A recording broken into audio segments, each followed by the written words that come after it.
Los niños héroes que nunca descansaron en paz, sombras, caídas y secretos del castillo de Chapultepec. La tarde en que Laura escuchó por primera vez el nombre de los niños héroes no fue en un libro de historia ni en una ceremonia patriótica, sino mientras trapeaba el piso frío de mármol en el vestíbulo del castillo de Chapultepec.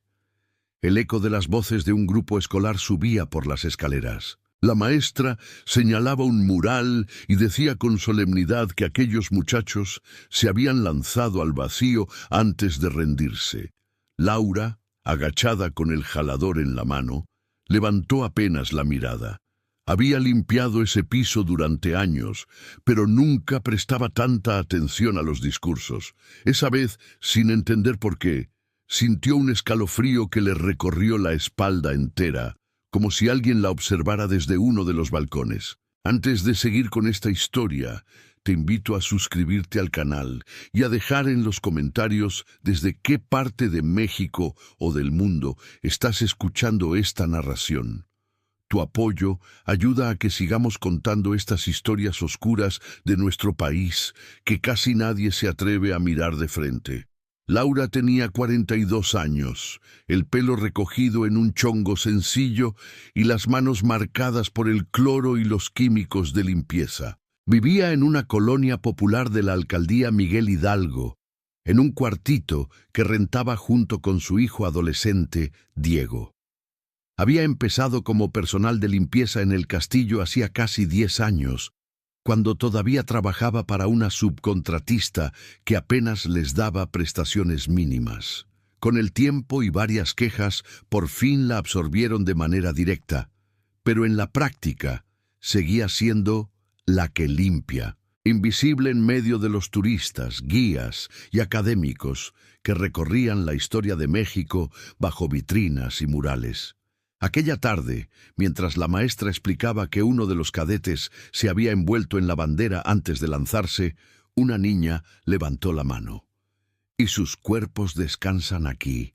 —preguntó, señalando el castillo. —Sus restos están en el monumento a los niños héroes, abajo, cerca de la entrada al bosque de Chapultepec —respondió la maestra. Aquí es donde lucharon, donde resistieron. Laura no pudo evitar mirar hacia la ventana que daba al bosque. El cielo estaba gris, cargado de nubes bajas. El viento movía las copas de los árboles, y por un instante le pareció ver una figura menuda, como de niño, parada entre las sombras del jardín. Parpadeó fuerte. No había nadie. Desde hacía semanas tenía la sensación de no estar sola cuando se quedaba a la última hora, después del cierre al público. «Ya me anda afectando tanto desvelo», se dijo en voz baja, exprimiendo el trapeador. «A ver si Diego ya se organiza con la escuela y me deja dormir más». Pero el peso en el pecho no se le fue. Esa noche, al llegar a casa, encontró a Diego sentado frente a la computadora, viendo videos sobre teorías de conspiración históricas. «Mamá, ¿es cierto que en Chapultepec se escuchan voces en la noche?», preguntó él sin darle tiempo de colgar siquiera la bolsa. «Lo que se escucha son mis rodillas tronando cuando subo y bajo escaleras», respondió ella, tratando de bromear. «¿De dónde sacas esas cosas?». Diego giró la pantalla. Había un video con millones de vistas, donde un youtuber hablaba de los niños héroes que nunca descansaron en paz, y mostraba imágenes del castillo de noche, con sombras entre los árboles.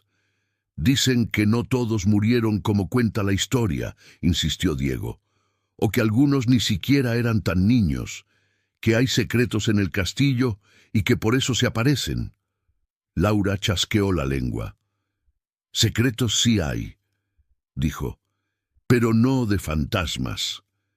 De jefes que no quieren pagar horas extra, de empresas que se hacen ricas con contratos. Esos son los verdaderos muertos de hambre». Diego sonrió, pero su curiosidad no se apagó. Laura, por su parte, no quiso admitir que algo de lo que había escuchado en el video le había hecho eco de nuevo a lo que sintió esa tarde. Sombras, caídas, secretos.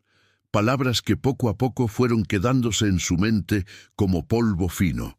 Al día siguiente, la supervisora reunió al equipo de limpieza en un rincón del patio central. Llevaba una carpeta en la mano y el ceño fruncido. «A ver, equipo», dijo. «Nos están llegando quejas de algunas áreas. Dicen que por las noches se están oyendo pasos y ruidos en los pasillos cuando el castillo ya está cerrado. Seguridad cree que alguien se está quedando escondido. Necesito que revisen bien antes de bajar. No quiero problemas». Una de las compañeras, Lupita, levantó la mano. «Licenciada, nosotros siempre salimos juntos», explicó. «Cerramos con los guardias. Si hubiera alguien, también lo verían ellos». La supervisora se encogió de hombros. «Pues allá ellos, pero a mí el director ya me llamó la atención», replicó. «Y dicen que es gente de limpieza, porque los ruidos se escuchan justo cuando ustedes están en los últimos recorridos. Así que más cuidado, por favor». Laura sintió que la sangre le hervía. Como siempre, si algo fallaba, la culpa era de quienes barrían, no de quien firmaba las bitácoras. «¿Y qué tipo de ruidos son?», preguntó, tratando de mantener la voz neutral. «Pisadas, arrastre de cosas, susurros», contestó la supervisora. «A mí no me vengan con cuentos de fantasmas. Aquí somos un museo nacional, no casa del terror. Háganme el favor de revisar bien». Ese mismo día le tocó quedarse al turno de cierre. Junto con Lupita y otro compañero, Juan, recorrieron las salas revisando que no hubiera visitantes rezagados. El sol ya se había ido. Las luces amarillas del interior lanzaban sombras largas sobre los cuadros y vitrinas. Desde ciertos ángulos, las pinturas de batallas parecían moverse. «Oye, Laura», susurró Lupita mientras pasaban por el pasillo de los retratos, «¿a ti no te da cosa este lugar de noche?». «Sí me da cosa, pero no por los cuadros», respondió. «Me da cosa que un día nos quieran echar la culpa de algo más grave, y ni quien nos defienda». Juan, que iba unos pasos adelante, se detuvo de pronto.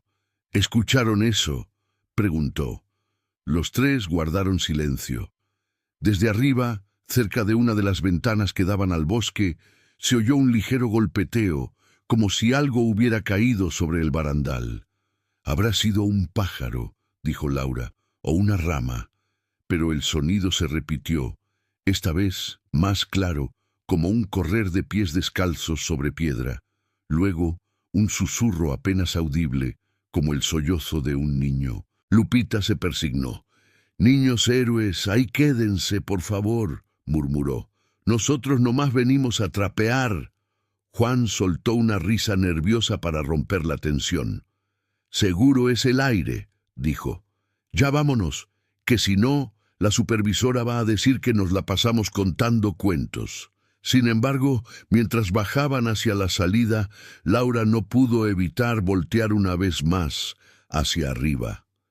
En el quicio de una de las ventanas, le pareció ver una silueta pequeña con algo blanco enredado al cuerpo, como una tela o una bandera. Parpadeó, apretó los labios y siguió caminando. Esa noche soñó que trapeaba el mismo vestíbulo de mármol, pero el agua del trapeador se volvía roja, espesa. No había música, ni voces de turistas, solo el eco de cuerpos cayendo una y otra vez desde lo alto.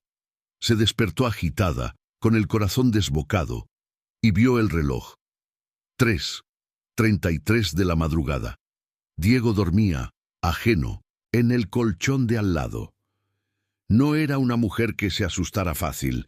Había enfrentado golpes, abandono, jefes que la humillaban llamándola por un número en lugar de su nombre. Sin embargo, algo en ese sueño se le clavó como espina. Al día siguiente, durante el desayuno en el comedor de empleados, escuchó a otros trabajadores hablar del tema. «Dicen que en la madrugada se escucha que alguien corre en la terraza», comentaba uno de los guardias. «Pero cuando salimos, no hay nadie. A mí me contaron que un guía vio a un niño vestido como cadete junto a la barandilla», añadió otro. Pensó que era parte de un evento, pero no había ningún grupo. «Bah», dijo un tercero, más escéptico. «Lo que pasa es que algunos se pasan de copas antes del turno y ven doble». Laura se acercó con su charola. «¿Y por qué siempre le echan la culpa a la gente de limpieza?», preguntó, sin saludar siquiera. «Ayer la supervisora nos regañó porque según eso los ruidos son cuando nosotros estamos cerrando».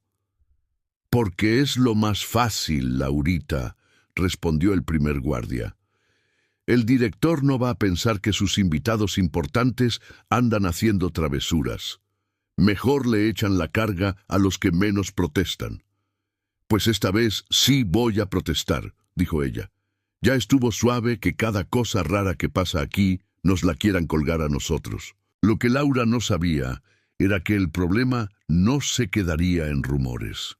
A la semana siguiente, una pieza pequeña de una barandilla en la parte alta del castillo apareció rota. Una sección del mármol tenía marcas como de impacto. No era un daño enorme, pero suficiente para escandalizar a la administración. «Esto no se pudo romper solo», dijo el director en una reunión con jefes de seguridad y supervisión. «Y justo coincide con las quejas de ruidos nocturnos. Quiero un responsable». La supervisora, quizá para salvar su propio puesto, no tardó en señalar hacia abajo. «El último equipo en irse fue el de limpieza», afirmó. «Laura y sus compañeros, ellos estuvieron en esa zona». La noticia llegó a oídos de Laura como un balde de agua helada. La llamaron a una oficina pequeña, donde la esperaban la supervisora y un hombre de traje que nunca había visto del área administrativa. «Mire, señora Laura», empezó él con voz condescendiente, «nosotros sabemos que usted lleva años aquí, pero también entendemos que a veces la gente comete errores.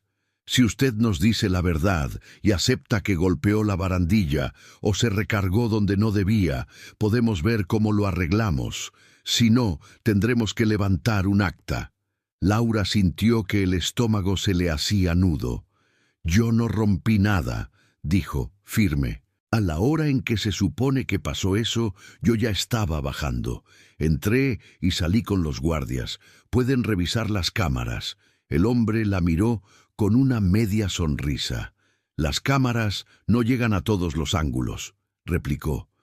«Y usted sabe que hay zonas ciegas. Piénselo bien. Una reparación así cuesta más de lo que usted gana en meses». Era la vieja estrategia. El poderoso intentando que la humilde se culpara de algo que no hizo para facilitar los trámites. «Con todo respeto, licenciado», intervino Laura, «ya bastante trabajo tenemos como para andar rompiendo barandales por gusto. Si la estructura del castillo está vieja, arréglenla. No nos usen de chivo expiatorio». La supervisora chasqueó la lengua. «Te estás pasando de lista, Laura», dijo. «Nadie te está acusando directamente. Solo queremos saber qué viste».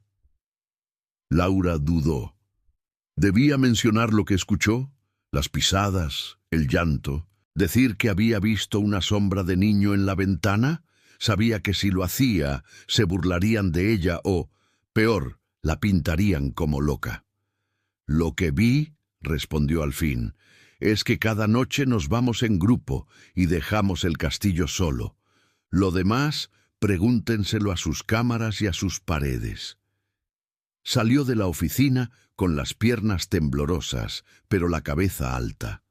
Sabía que esa actitud tendría consecuencias. Sin embargo, había algo más que miedo dentro de ella, una sensación extraña de que las sombras del castillo la habían elegido por algo. Esa misma noche, de regreso al turno, Laura se quedó rezagada a propósito al final del recorrido. Le pidió a Lupita que fuera adelantando. «Nomás reviso rápido el área de arriba», le dijo, «para que no digan que no me asomo». Subió las escaleras de piedra sintiendo el eco de sus propios pasos. El castillo estaba en penumbra. Solo unas pocas luces de seguridad iluminaban los pasillos. Afuera, el viento del bosque soplaba con fuerza. Se acercó a la barandilla donde había aparecido el daño. Se inclinó despacio y tocó la superficie fría. Había una pequeña hendidura, como si algo pesado hubiera golpeado ahí. «Yo no te hice esto», murmuró, «y no voy a pagar por ti». Entonces lo escuchó, un susurro suave justo detrás de su oído. No fuimos nosotros tampoco. Laura se giró de golpe. No había nadie, pero el aire se había vuelto más frío, como si una puerta invisible se hubiera abierto. «¿Quién anda ahí?», preguntó, tratando de sonar firme. El silencio se alargó unos segundos. Luego, al fondo del pasillo, vio algo moverse, una figura pequeña, como de muchacho flaco, vestido con un uniforme viejo de cadete. No era sólido del todo, se transparentaba un poco contra la pared. Sus ojos, sin embargo, eran claros, muy vivos. Laura tragó saliva. Yo trabajo aquí», dijo, sin saber por qué sentía la necesidad de presentarse. «Me quieren echar la culpa de algo que no hice». El muchacho dio un paso hacia ella. No se escuchaba el contacto de sus botas con el suelo, pero su cuerpo parecía pesar como piedra. «A nosotros también nos culparon de cosas que no hicimos», respondió, con una voz que era a la vez joven y cansada. «Nos volvieron estatua, mito, cuento para niños, pero no todos morimos como dicen. Algunos fuimos empujados, otros ni siquiera somos los que aparecen en los libros». Laura sintió que se le erizaba la piel. «Tú eres uno de los...». «No importa cómo nos llamen», la interrumpió. «Importa lo que hicieron con nuestra historia. Y ahora quieren hacer contigo lo mismo, usar tu silencio para tapar sus grietas». Un ruido de radio interrumpió el momento. Se escuchaba a lo lejos la voz de un guardia llamando por el transmisor. «Laura, ¿ya bajaste?», preguntaba. «Vamos a cerrar». Ella parpadeó. La figura del cadete ya no estaba. El pasillo estaba vacío, como si nada hubiera pasado. Bajó las escaleras con el corazón latiendo rápido, pero con una certeza nueva. El castillo estaba lleno de sombras que no habían descansado en paz. Y no todas eran de muertos. Algunas eran las de historias manipuladas, de verdades enterradas bajo placas doradas, de injusticias que se repetían una y otra vez, siglo tras siglo, contra quienes no tenían voz. Esa noche, al llegar a casa, Diego la estaba esperando despierto. «Mamá, encontré algo raro», le dijo, abriendo en la computadora una página antigua. «Mira, aquí hablan de que, después de la batalla, hubo cadetes que desaparecieron de los registros, ni muertos, ni vivos, como si los hubieran borrado». Laura se sentó a su lado, todavía con el uniforme puesto. «Tal vez no los borraron del todo», susurró. «Tal vez están esperando que alguien los escuche. Igual que tú y yo, hijo. Igual que todos los que limpiamos las historias de otros sin que nadie nos pregunte qué vimos. Y mientras en la pantalla brillaban nombres medio olvidados, fechas inconsistentes y fotografías borrosas del castillo de Chapultepec, Laura comprendió que lo que había empezado como un simple trabajo de limpieza se estaba transformando en algo mucho más oscuro. Una investigación silenciosa, guiada por voces que venían del pasado y por la terquedad de una mujer que ya estaba harta de cargar culpas ajenas. Laura no pudo dormir esa noche. Cada vez que cerraba los ojos, veía el rostro del cadete difuso en la penumbra del pasillo y escuchaba de nuevo aquella frase clavándose en su cabeza. «Quieren hacer contigo lo mismo, usar tu silencio para tapar sus grietas». Se levantó antes de que sonara el despertador, preparó café cargado y miró a Diego, que se había quedado dormido frente a la computadora, con la luz de la pantalla aún encendida sobre unos documentos históricos. Lo despertó con suavidad. «Oye, historiador», dijo en voz baja, «te vas a quedar sin ojos de tanto leer en la noche». Diego se frotó la cara, medio perdido. «Estuve viendo lo de los cadetes borrados, mamá. explicó, bostezando. Mira, hay testimonios de la época que no coinciden con la versión oficial. Algunos hablan de muchachos que fueron arrojados desde las alturas, no que se lanzaron por voluntad propia, y hay apellidos que aparecen en cartas, pero no en monumentos. Laura lo escuchaba con atención. Nunca se había considerado una mujer de estudios. Apenas había terminado la secundaria abierta entre trabajos. Pero tenía una inteligencia práctica y una memoria afilada. ¿Y tú crees que eso tenga que ver con lo que pasa ahora en el castillo?, preguntó. No sé, respondió Diego.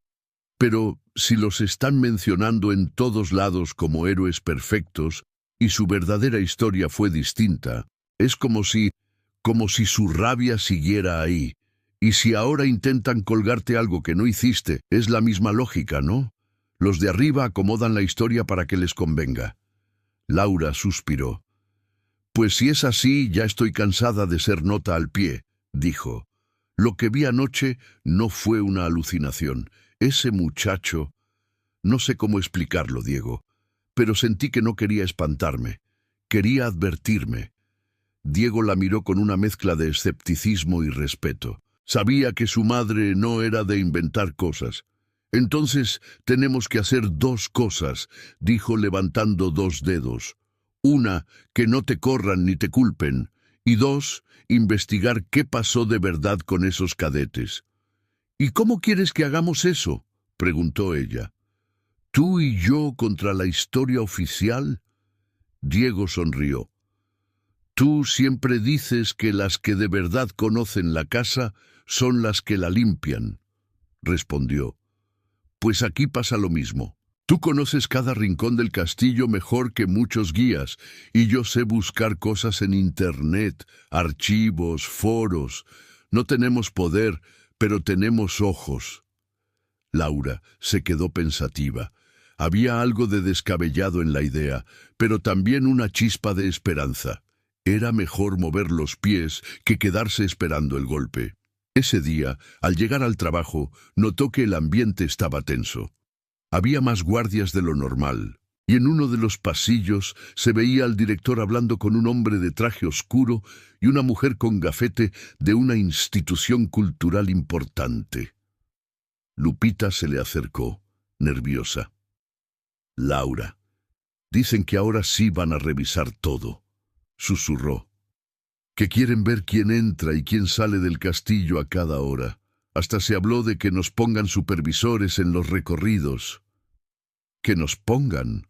—respondió Laura encogiéndose de hombros. Si no debemos nada, no debemos nada. Mientras trapeaba la sala donde colgaban los retratos de presidentes, escuchó a la mujer del gafete hablando con el director. Lo que no podemos permitir, decía ella, es que se difunda la idea de que el castillo está embrujado por los niños héroes. Ya tenemos suficiente con las leyendas del bosque. Este es un espacio de memoria nacional, no de superstición. Justamente por eso queremos encontrar a los responsables de estos daños y ruidos, respondió el director. La versión que más se está manejando es que el personal de limpieza no está siguiendo los protocolos. Laura apretó el trapeador con tanta fuerza que los nudillos se le pusieron blancos. La rabia subió como espuma. Más tarde, durante el descanso, tomó una decisión. Salió del comedor de empleados, buscó una banca discreta en el jardín y marcó un número que Diego le había pasado esa misma mañana. «¿Bueno?», contestó una voz femenina joven. «Colectivo Memoria Abierta, buenos días». Hola, disculpe», dijo Laura. «Me llamo Laura. Trabajo en el castillo de Chapultepec, en limpieza. No sé si hablo al lugar correcto, pero... tengo la impresión de que aquí están pasando cosas raras con la historia. Y conmigo». Hubo un breve silencio al otro lado. «Tranquila, Laura», respondió la voz. «Soy Diana. ¿Qué está pasando exactamente?» Laura le contó lo esencial. Los ruidos nocturnos, la barandilla rota, la intención de culpar al personal de limpieza, las inconsistencias que Diego había encontrado sobre los niños héroes. se guardó la parte del cadete fantasma. No quería sonar desquiciada. «No es la primera vez que escucho algo así», dijo Diana al final. «A lo largo de los años, hemos recibido correos de gente que trabaja en museos y sitios históricos y que siente que se manipula lo que se cuenta. Pero pocas personas se atreven a dar su nombre. ¿Estarías dispuesta a hablar más a fondo si te acompañamos?» «Mientras no me vayan a correr nomás por hablar», respondió Laura. «Yo no quiero problemas, pero tampoco quiero cargar con culpas de otros. Podemos mantener tu identidad reservada al principio», explicó Diana. «Si tú y tu hijo tienen datos, documentos o sospechas, podemos ayudarles a ordenarlos, y también podemos presionar para que no se culpe sin pruebas al personal más vulnerable. Lo hemos hecho en otros casos». Laura sintió que, por primera vez en días, alguien la tomaba en serio. «Entonces sí», dijo, «quiero que me ayuden, y no solo por mí. Siento que hay historias ahí arriba que también quieren que alguien hable por ellas».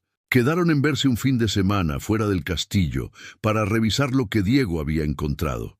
Laura colgó y por primera vez se permitió sonreír un poco.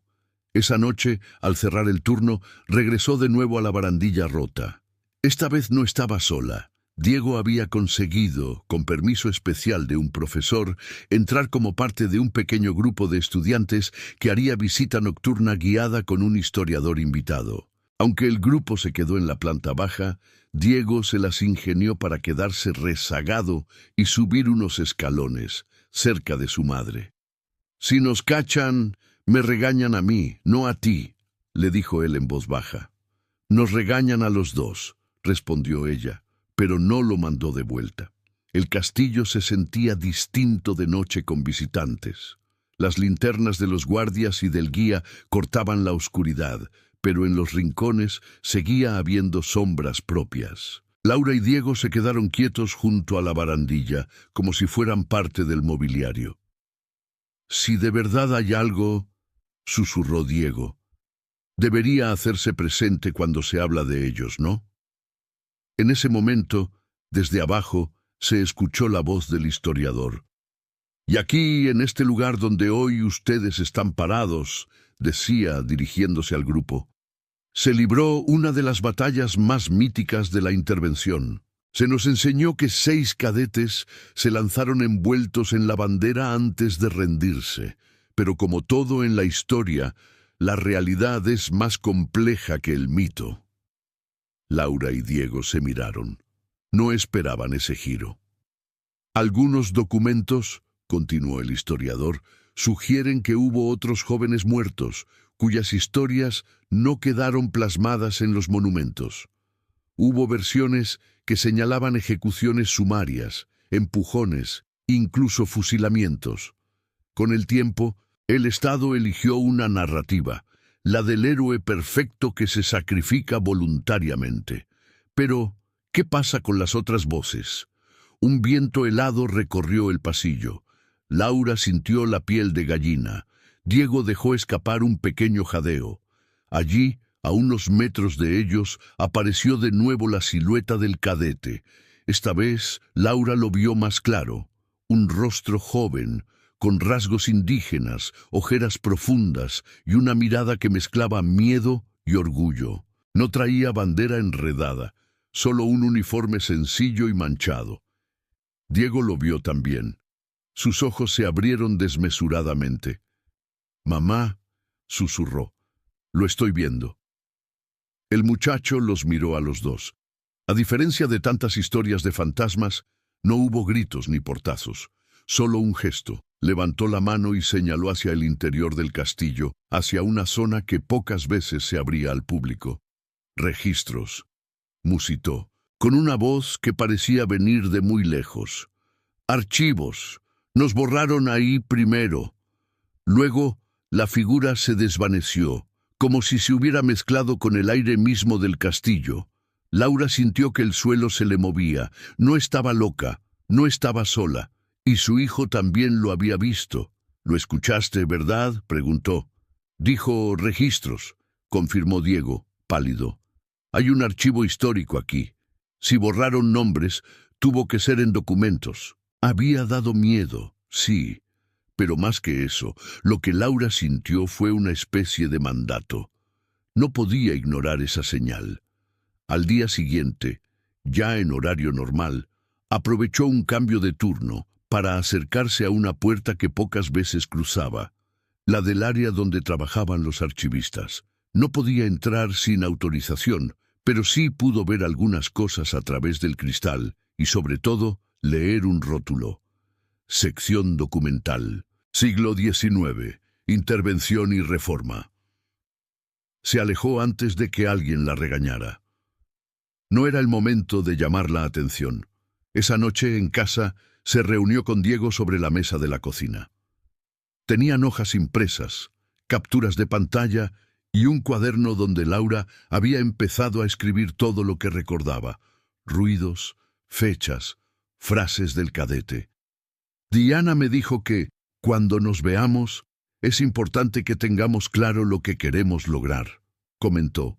Yo quiero dos cosas: que dejen de acusarnos sin pruebas y que se sepa que la historia de estos muchachos no es tan limpia como la pintan. Y tal vez, añadió Diego, que se reconozcan nombres que nunca se pusieron en el monumento.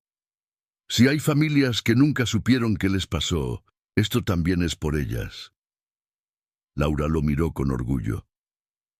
En ese momento, no vio al niño que había cargado en brazos cuando se enfermaba, sino al joven que estaba aprendiendo a ver las grietas del país. Entonces, vamos a hacer algo muy mexicano, hijo, dijo con una media sonrisa. Vamos a limpiar. Pero esta vez no el piso, sino la suciedad que le han echado encima a la verdad. No sabía todavía que ese deseo la llevaría a enfrentarse no solo a jefes prepotentes, sino a historiadores celosos de sus versiones y a burócratas que preferían mantener los mitos intactos. Tampoco sabía que las sombras de los cadetes seguirían apareciendo, algunas veces para asustar, otras para guiarla.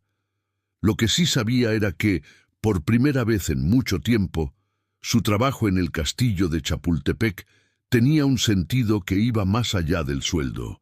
Se había convertido sin buscarlo en la guardiana incómoda de unos niños héroes que, hasta que se contara lo que realmente les pasó, no estaban dispuestos a descansar en paz. Los días siguientes trajeron una calma tensa al castillo de Chapultepec. Por fuera, todo seguía igual. Grupos escolares, turistas sacándose fotos con el fondo de la ciudad, guías repitiendo de memoria la misma versión de la batalla. Por dentro, sin embargo, Laura caminaba como quien ya sabe que los muros guardan algo más que humedad. Cada cuadro, cada vitrina, cada escalera era ahora una pista posible. Diego, por su parte, había convertido su viejo escritorio en una especie de centro de mando. Tenía apuntes impresos, recortes digitales y un mapa del castillo abierto en la pantalla. «Mira, mamá», le dijo una tarde antes de que ella se fuera al turno. «Aquí, en este folleto viejo que encontré en un foro, hablan del archivo histórico interno del castillo.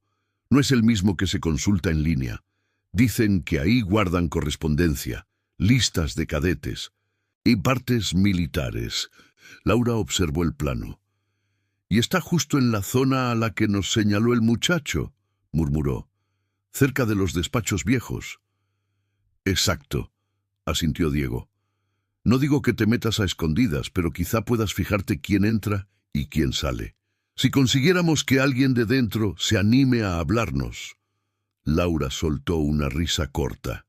«Hijo, aquí la mayoría anda igual que yo, cuidando el puesto, tragándose corajes para no quedarse sin chamba», dijo. «Muchos han visto cosas, pero pocos las dicen». Diego la miró serio. «Pues ya hay una que no se las está tragando», respondió, «y esa eres tú». Esas palabras le dieron más fuerza que el café.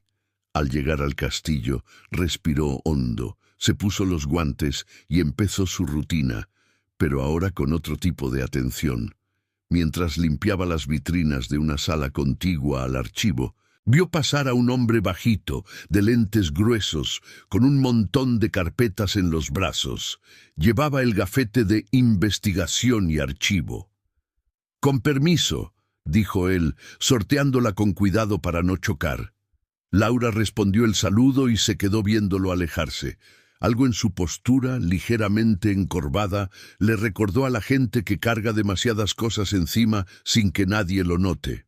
Al día siguiente lo vio de nuevo, esta vez en el comedor de empleados, comiendo solo con un libro abierto junto a la charola.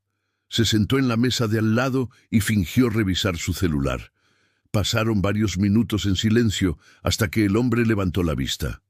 «¿Trabaja en limpieza, verdad?», preguntó con tono amable. «Sí, señor», respondió Laura. «Aquí andamos, restregando la historia de México piso por piso». Él sonrió, como si hubiera encontrado algo gracioso en esa frase. «No se subestime, señora», dijo. «Si no fuera por ustedes, los museos olerían a humedad y descuido. Y en este país, si algo nos sobra, es descuido con el pasado». Laura aprovechó la rendija que se abría. «Y con la gente también», añadió. «A veces parece que las paredes tienen más valor que uno». El hombre asintió con un suspiro. «Eso es completamente cierto», concedió. «Por cierto, soy Tomás. Trabajo en el archivo histórico del castillo». «Laura», se presentó ella. «Mucho gusto». Hubo otro silencio breve. Laura sabía que tenía que elegir bien las palabras. No podía soltar de golpe lo de los fantasmas ni lo de las acusaciones. «Tomás», dijo bajando un poco la voz, «¿usted sabe algo de eso que dicen de que la historia de los niños héroes no está completa? Mi hijo encontró cosas raras, nombres que desaparecen». Tomás se puso tenso, como si le hubieran tocado un nervio. «Depende de quién lo pregunte y para qué», respondió, sin dureza pero con cautela. «Es un tema delicado. La versión oficial es cómoda, las otras versiones no tanto». Laura respiró hondo. «Lo pregunto como madre y como trabajadora», explicó, «porque últimamente han pasado cosas raras en el castillo. Rompieron una barandilla y quieren culparnos a los de limpieza, y al mismo tiempo hay ruidos, sombras, y hasta un historiador invitado empezó a hablar de cadetes borrados. No sé, siento que todo está conectado». Tomás la miró con atención, como si calibrara cuánto podía confiar en ella. «¿Sabe?», dijo al fin. «Yo llevo años aquí adentro, entre papeles. He visto documentos que contradicen lo que se enseña en las escuelas. He entregado informes que luego nadie quiere publicar. Y también he sentido», buscó la palabra, «presencias. No me gusta decir fantasmas, pero hay noches en que el archivo parece respirar». Laura se inclinó un poco hacia él. «Anoche un cadete, bueno, algo que parecía un cadete, nos señaló hacia el archivo a mí y a mi hijo», confesó. Dijo «registros». «Mi hijo lo escuchó también. Si se están manifestando, yo creo que es porque quieren que alguien diga la verdad». Tomás entrecerró los ojos, intrigado, más que incrédulo. «Si lo que usted dice es cierto», susurró, «entonces no son los únicos que buscan que se abra ese archivo. A veces siento que los mismos papeles quieren salir. Hay listas de cadetes que no coinciden con los monumentos, partes militares con anotaciones al margen, no apto para héroe, muerte no conveniente, como si hubieran limpiado la historia, pero al revés, borrando lo incómodo y puliendo el mito». Laura apretó la taza de café. «Yo no sé de archivos», dijo, «pero sé que cuando uno es pobre, la historia que cuentan de uno casi nunca la escribes tú. No más la sufres. No quiero que me hagan lo mismo aquí. Y no quiero que se lo sigan haciendo a esos muchachos, aunque hayan muerto hace más de 100 años». Tomás se quedó pensativo unos segundos. Luego tomó una decisión. «Mire, Laura», dijo, No me está permitido sacar documentos originales, pero sí puedo revisar cosas, hacer notas, encontrar coincidencias. Si usted confía en mí, puedo buscar nombres que se repitan en distintos archivos y ver quién desapareció del relato oficial. Y su voz bajó aún más. También puedo corroborar en los registros de seguridad quién estaba en el castillo la noche que se rompió esa barandilla. A veces, lo que dicen los jefes no coincide con lo que dicen las bitácoras. El corazón de Laura dio un brinco. «Claro que confío», respondió. «Y yo, si usted quiere, le cuento todo lo que vemos y oímos nosotras. No solo de los ruidos, también de cómo manejan las cosas aquí arriba». Así nació una alianza extraña, el archivista silencioso y la trabajadora de limpieza que había decidido no callarse más. Ninguno tenía poder formal, pero juntos tenían algo que incomodaba a cualquier institución, acceso a pedazos de verdad que no estaba pensado que se unieran. Esa misma semana, Laura se reunió con Diana, la chica del colectivo Memoria Abierta, en una cafetería sencilla cerca del metro Chapultepec. Diego los acompañó, con su carpeta de impresos bajo el brazo. «Es la primera vez que hacemos algo así con un sitio tan emblemático», dijo Diana después de escucharlos. «Normalmente trabajamos con casos recientes, desapariciones, abusos policiales, cosas que están ocurriendo ahora, pero lo que ustedes cuentan demuestra que la manipulación de la memoria viene de mucho atrás y que hay un patrón. Convertir a unos en héroes perfectos, borrar a otros y culpar siempre al más débil cuando algo no cuadra». Diego puso sobre la mesa algunas copias. «Aquí hay listas de cadetes que encontré digitalizadas en un archivo militar», explicó. «Y aquí, fotos del monumento y de los nombres que se repiten en los libros. Hay apellidos que aparecen en la lista original y luego desaparecen en las placas». Diana revisó los papeles con atención. «Esto hay que cruzarlo con lo que Tomás encuentre en el archivo interno», dijo. «Y mientras tanto, podemos hacer algo más inmediato. Acompañarte, Laura, para que no puedan culparte tan fácil. Si intentan levantarte un acta injusta, podemos asesorarte legalmente. Y también podríamos sacar un reportaje con un medio independiente donde, sin mencionar nombres específicos, hablemos de la situación en el castillo, la precariedad del personal de limpieza, las presiones, las grietas escondidas». Laura sintió un nudo en la garganta. Estaba acostumbrada a escuchar palabras como recorte, sanción y reglamento, no acompañar, asesorar. «No quiero meterme en política», advirtió. «Solo quiero que no se rían en nuestra cara cuando decimos lo que está pasando». «Contar la verdad ya es meterse en política en este país», respondió Diana con media sonrisa.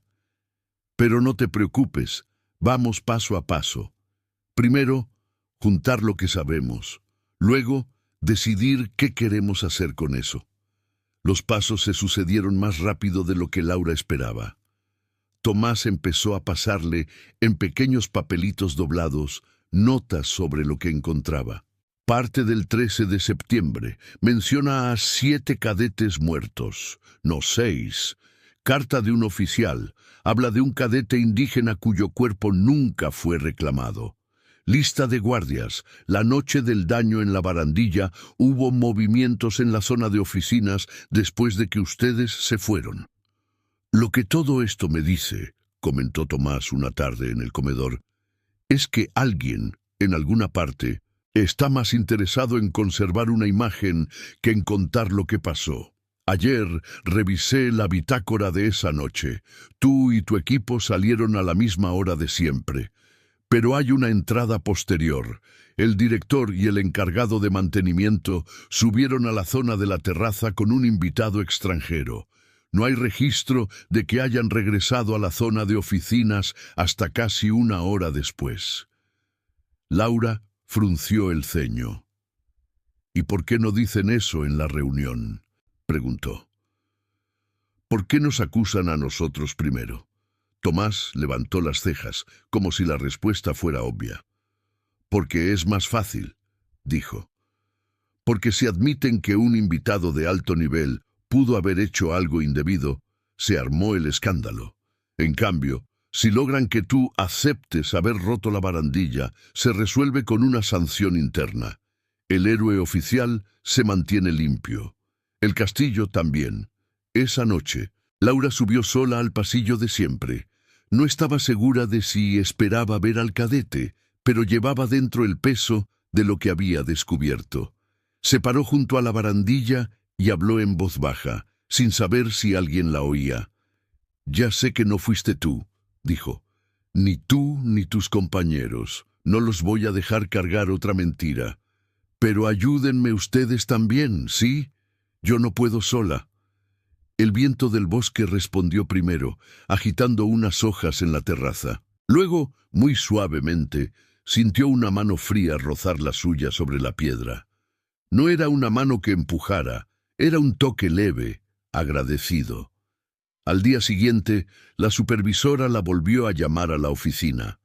Esta vez no estaba el hombre de traje, sino el director en persona. «Señora Laura», empezó él, «hemos revisado más a fondo las bitácoras. Parece que hubo un error en la primera interpretación de los horarios. Por ahora, no vamos a proceder con ninguna sanción contra usted ni su equipo». Laura lo miró fijamente. Había esperado esa jugada. No una disculpa, sino un «parece que hubo un error». «Qué bueno que revisaron», respondió, «porque yo tengo familia que mantener y no estoy para cargar con cosas de otros». El director carraspeó, incómodo. «No se ofenda», dijo, «pero también es importante que usted y sus compañeros no alimenten rumores de apariciones. Eso daña la imagen del museo». Laura respiró hondo. Tenía la opción de quedarse callada, aceptar la gracia de que no la sancionaran y volver a su invisibilidad. Decidió no hacerlo. «Con todo respeto, director», dijo, «lo que daña la imagen de cualquier lugar no es que la gente diga lo que pasa, sino que se le quiera tapar la boca. Aquí hay historias que no están descansando en paz. Y no me refiero solo a fantasmas. Me refiero a muchachos cuyos nombres nunca se contaron, a trabajadores que nadie ve. No somos manchas que se puedan borrar con una trapeada». El silencio pesó unos segundos en la oficina. El director no estaba acostumbrado a que una trabajadora de limpieza le hablara así, sin faltar el respeto pero sin agachar la cabeza. «Entiendo su punto», dijo al final, rígido. «Solo le pido discreción». Laura salió con el pulso acelerado, pero también con una extraña sensación de victoria. Afuera, en el pasillo, se encontró con Tomás, que le guiñó un ojo discretamente. Más tarde, Diana le escribió un mensaje. «Recibimos tu actualización. Hay medios interesados en la historia del personal de limpieza del castillo. Podemos avanzar cuando tú lo decidas». Al volver a casa esa noche, Diego la esperaba con una noticia. «Mamá», dijo, mostrando la pantalla de su computadora, «encontré el apellido del cadete que nunca reclamaron. En los registros del monumento no aparece. Pero sí hay una descendiente en un pueblo del Estado de México que lleva el mismo apellido y tiene una carta vieja de un bisabuelo hablando de nuestro muchacho, el que murió en Chapultepec y nunca tuvo nombre en las placas». Los ojos de Laura se llenaron de lágrimas. «Entonces esto ya no es solo por mí, ni por ustedes allá arriba», susurró. «Es también por esa familia, por ese muchacho que nos tocó la mano en la barandilla». En ese momento entendió con claridad el tamaño de lo que estaban haciendo. No iban a derribar el castillo ni a reescribir todos los libros de texto, pero podían lograr algo igual de importante a su escala, que la voz de una mujer humilde que limpiaba pisos en Chapultepec se mezclara con la de un cadete borrado y con la de quienes hoy sufrían otras injusticias. Que al menos en un rincón del país la historia dejara de ser monopolio de los de arriba. Desde entonces, cada vez que alguien visitara el castillo y oyera hablar de los niños héroes, existiría la posibilidad de que también escuchara, en un video, en un artículo o en un rumor tercamente repetido, que hubo más que 6 nombres, más que un salto heroico envuelto en bandera. Que parte de esa verdad salió a la luz porque una trabajadora se negó a aceptar una culpa inventada y decidió, con miedo y todo, ponerse del lado de las sombras que pedían justicia. Y aunque los cadetes siguieran apareciendo de vez en cuando en los pasillos, no como monstruos, sino como recordatorios, Laura ya no los veía con terror. Los veía como compañeros incómodos de lucha. Ellos por fin habían encontrado a alguien que los escuchara. Ella, por fin, había descubierto que su voz valía más que cualquier piso reluciente. A partir de ese momento, en el castillo de Chapultepec ya no se limpiaba solo el polvo. También poco a poco se empezaba a limpiar la historia. Y cada vez que Laura pasaba el trapeador por el mármol frío del vestíbulo, pensaba en los que cayeron y en los que siguen cayendo, y repetía para sí como un juramento silencioso: mientras yo siga aquí, nadie va a usar mi silencio para tapar sus grietas, ni las de estos muros ni las de este país. Durante las semanas siguientes, la vida de Laura se dividió en 3 frentes: el trabajo silencioso de siempre, la investigación secreta con Tomás y Diego, y las reuniones cada vez más serias con Diana y el colectivo. El castillo seguía recibiendo visitantes. Los vendedores ambulantes seguían ofreciendo nieves y elotes en la entrada del bosque. La ciudad, allá abajo, seguía rugiendo, pero arriba, entre las paredes de cantera y los balcones, desde donde se veía Paseo de la Reforma como una víbora de luces, algo estaba cambiando, aunque nadie lo anunciara por altavoces. Tomás, cada vez más involucrado, llegó un día con una expresión que mezclaba emoción y miedo. «Encontré algo que no debía haber visto», le dijo a Laura en el comedor, hablando casi en susurro. «Un expediente reservado, con anotaciones recientes. No solo habla de los cadetes del siglo XIX, habla de protocolos actuales sobre cómo manejar incidencias sobrenaturales para proteger la imagen del castillo. Incluye instrucciones claras: minimizar, negar, culpar al personal subalterno si algo se hace público». Laura sintió un escalofrío. «O sea que sí saben», murmuró. «Saben que aquí pasan cosas, y en vez de preguntar por qué, prefieren echarnos la culpa y ya». «Porque si aceptan que algo se mueve fuera de su control», explicó Tomás, «se les cae la idea de que dominan totalmente este lugar. Les da más miedo perder el relato que enfrentarse a los fantasmas». Diana, al escuchar eso en la siguiente reunión, no dudó. «Tenemos que contar esto», dijo. «No con nombres de personas específicas, pero sí con nombres de estructuras. El país tiene derecho a saber cómo se manipula la memoria y cómo se trata al personal que sostiene estos museos». Laura tragó saliva. «¿Y si me corren?», preguntó. «¿Y si cierran filas?». Diana la miró con seriedad. «Puede pasar», admitió. «No te voy a mentir, pero no estarías sola. Podemos acompañarte legalmente, y si se atreven a correr a una trabajadora por denunciar injusticias, el escándalo puede ser mayor que el que quieren evitar». Diego, que hasta entonces se había mantenido callado, intervino. «Mamá, tú siempre me dijiste que no dejara que nadie me culpara de cosas que no hice», dijo. «Si ahora tú te quedas callada, ¿qué ejemplo me das?». No lo dijo como reproche, sino como espejo. Laura sintió que se apretaba el pecho. Había limpiado ropa ajena, pisos ajenos, lágrimas ajenas. Estaba acostumbrada a tragar su rabia para sobrevivir.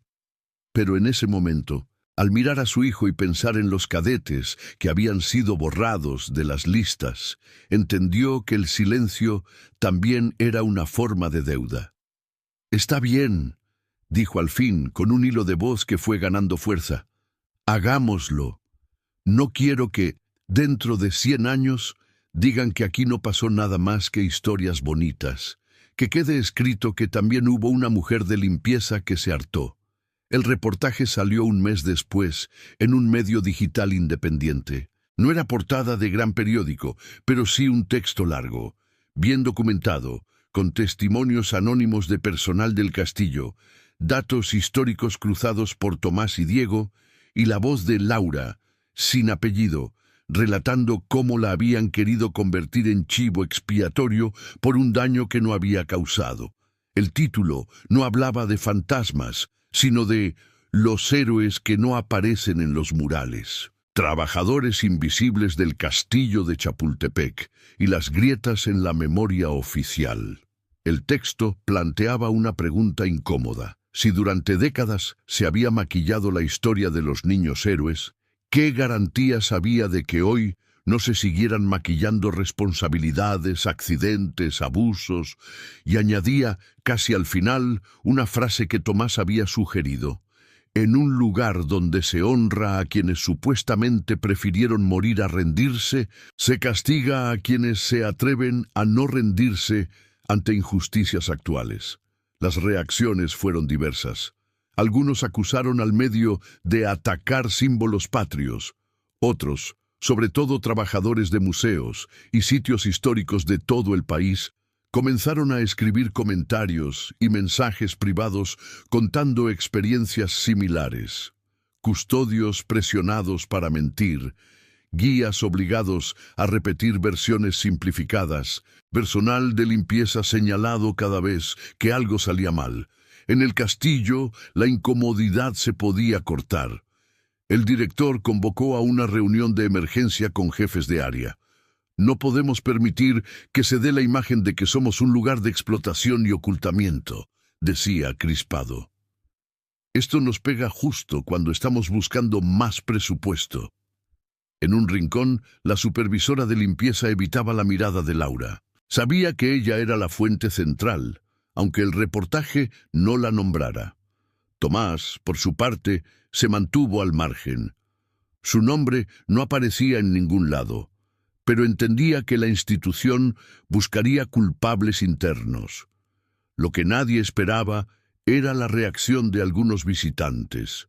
Un día, mientras Laura limpiaba discretamente cerca de la sala de los murales, escuchó a un grupo de estudiantes universitarios hablar. «¿Leíste el reportaje, no?», decía una chica. «Está fuerte lo que cuentan del personal». «Sí», respondió otro. «Me pregunto cuántas Lauritas habrá en todos los museos del país».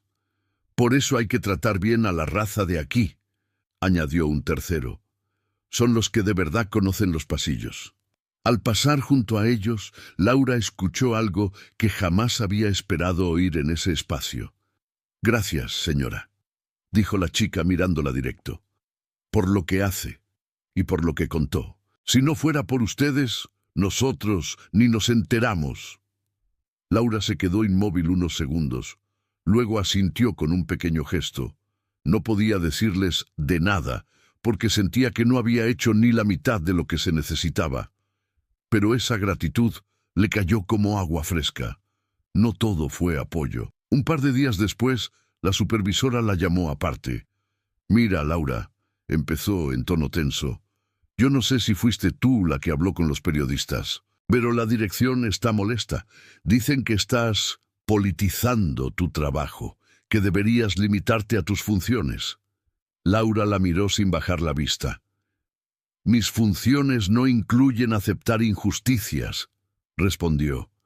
«Yo cumplo con limpiar, y limpio bien, pero no voy a barrer bajo el tapete lo que pasa aquí». La supervisora frunció el ceño. «Ten cuidado», advirtió. «Una cosa es que no te hayan sancionado por lo de la barandilla, y otra que te sientas intocable». «Yo no soy intocable», dijo Laura con calma. «Soy visible, que es distinto». Esa misma noche, cuando el castillo quedó vacío, subió de nuevo al pasillo de siempre. El viento estaba más frío que de costumbre. Se paró junto a la barandilla mirando hacia el bosque oscuro. «Ya hablé», dijo en voz baja. «No sé si sirva de algo allá arriba, donde se toman decisiones grandes. Pero alguien nos escuchó. Ya no pueden decir que aquí todo es perfecto». El aire se volvió más denso, como si el castillo contuviera el aliento.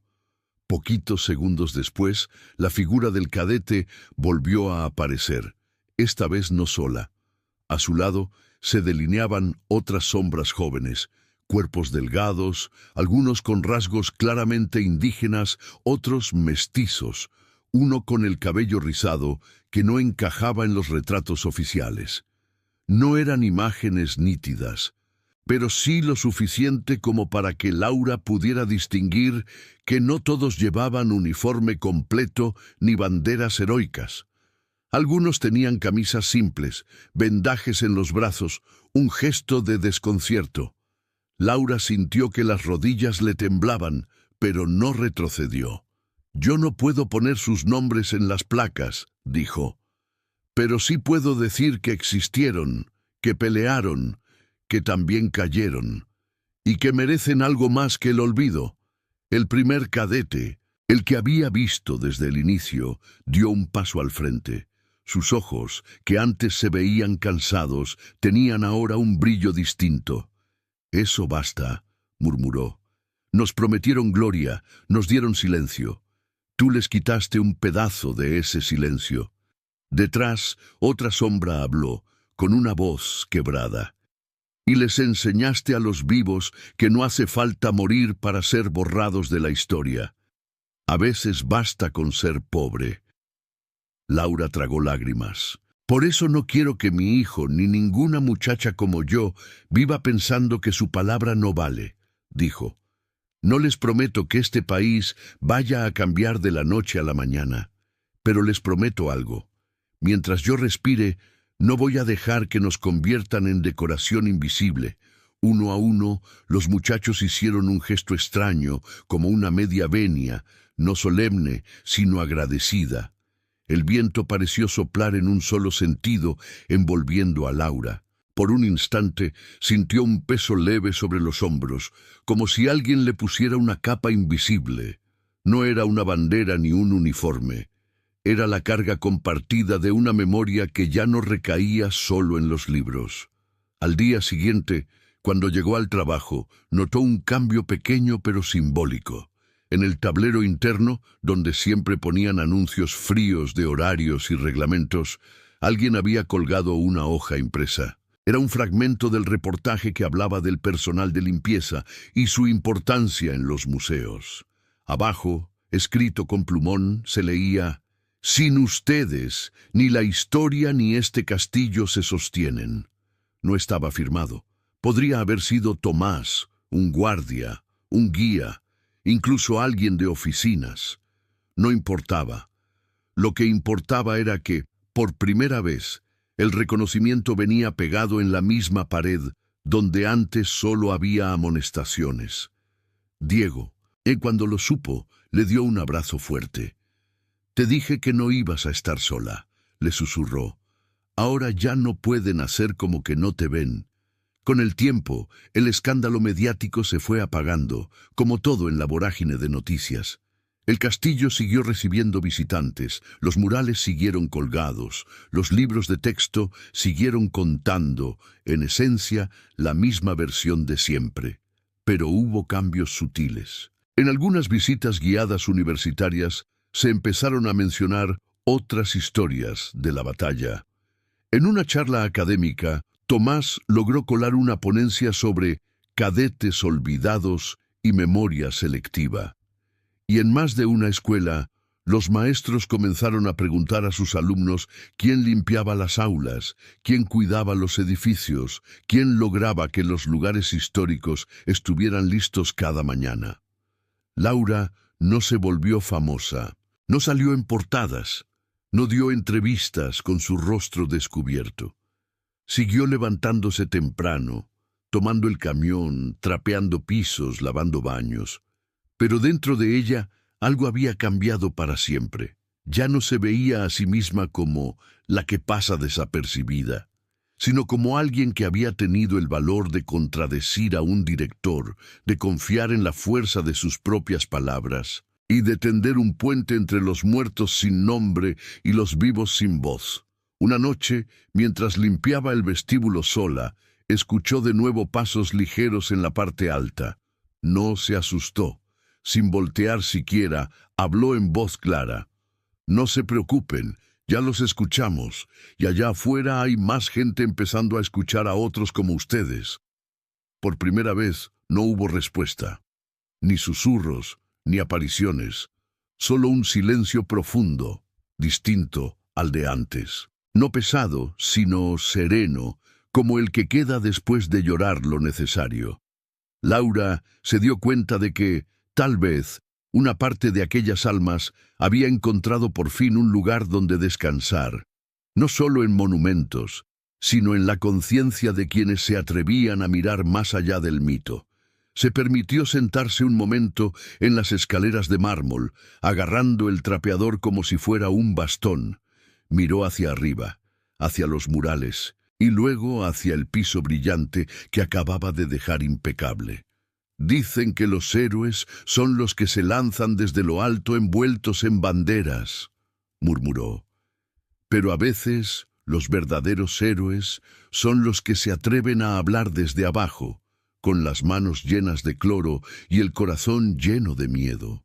Se levantó, guardó sus cosas y bajó hacia la salida. Afuera, la ciudad la esperaba con su ruido, su caos, sus injusticias de siempre. Pero Laura ya no era exactamente la misma Laura que entró por primera vez al castillo años atrás. Ahora sabía que, en un país que acostumbra convertir a los humildes en sombra, cada vez que uno de ellos dice «yo vi, yo hablo y no me van a callar», algo se quiebra en la estructura de las mentiras de arriba, y ese quiebre, aunque parezca pequeño, es más poderoso que cualquier salto heroico escrito en bronce. Porque no viene de un mito lejano, sino de una voz viva que se niega a seguir trapeando en silencio las grietas de un país construido sobre historias incompletas.